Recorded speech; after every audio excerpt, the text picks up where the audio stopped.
I want to thank Chairman Clyburn for having this hearing. Really appreciate our witnesses for coming. I know for Dr. Fauci, been back a few times.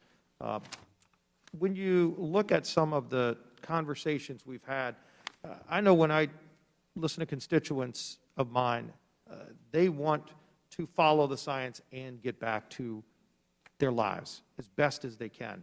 And we're over a year into this now. We see some states who have opened more broadly using science, and some states that have stayed shut down, in many cases going against the science. And again, you can look at the chart. The states that are the most closed down right now have some of the highest incidents of COVID transmission. And you look at number 50. Out of 50, Texas is probably one of the most open states. So the science shows and the data shows that you can safely reopen. Some are just choosing not to. And that's really where we get to the concern. When you look at some states that are practicing more political science while ignoring medical science, that's what angers so many of us. You look at school reopenings, and I appreciate Dr. Fauci and Dr. Walensky both said, if you follow the CDC guidance, which says socially distance and wear a mask, every school should be open today. And yet about half of our schools in America are not educating kids in the classroom. And the science is real clear on this. Long-term damage is being done to those kids. Some are committing suicide. Some are turning to drugs.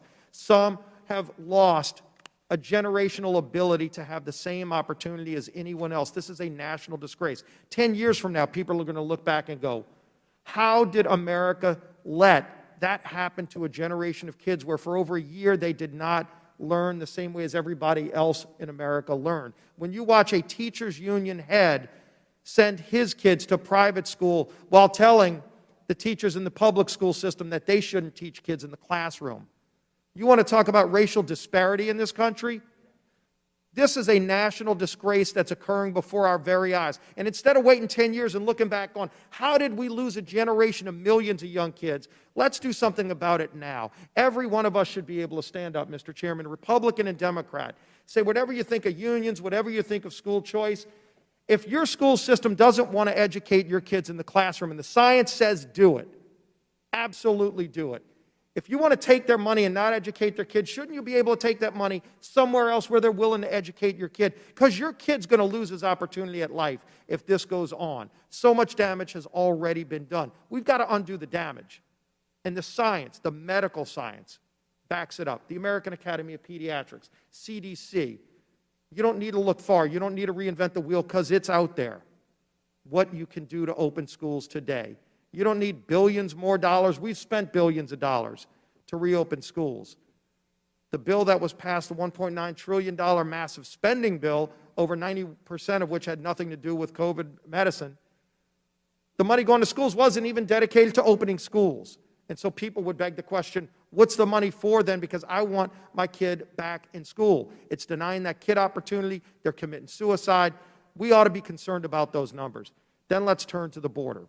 And again, I appreciate the testimony from our witnesses because when confronted with the pictures that the Biden administration will not let the press see, the Biden administration is keeping the press out of this facility in Donna. It's a national disgrace what's going on there. But more importantly, as both Dr. Fauci and Dr. Walensky attested, it's a violation of CDC guidelines.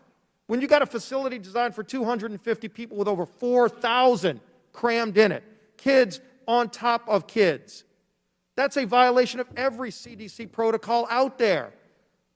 And this isn't some private sector entity because your business would be shut down in America if you were doing this. But because the Biden administration is running it and keeping the press out, it remains open today. Last Friday, that was what I saw. Major violation of CDC's own policy when they say in the guidance regarding Mexico, very high level of COVID-19 in Mexico. So if you're an American taxpayer, CDC, and I know Dr. Walensky's backed this up, CDC says before you travel back to the United States, all air passengers coming to the United States, including U.S. citizens and fully vaccinated people, are required to have a negative COVID-19 test. And yet if you come across the border illegally, many of these young kids are given a free airplane ticket with no COVID test. Border Patrol agents telling you at least 10% have COVID in this facility crammed on top of each other. which, as we all know, based on science, way more than 10% are going to walk out onto an airplane with COVID and transmit it to the rest of the country. This is insanity. It has to stop. President Biden, go to the border and see this for yourself, and then pull out your pen and reverse the executive orders you created that have created this national disgrace. Let's solve this based on medical science. I thank again our witnesses. Thank you, Mr. Chairman. I yield back.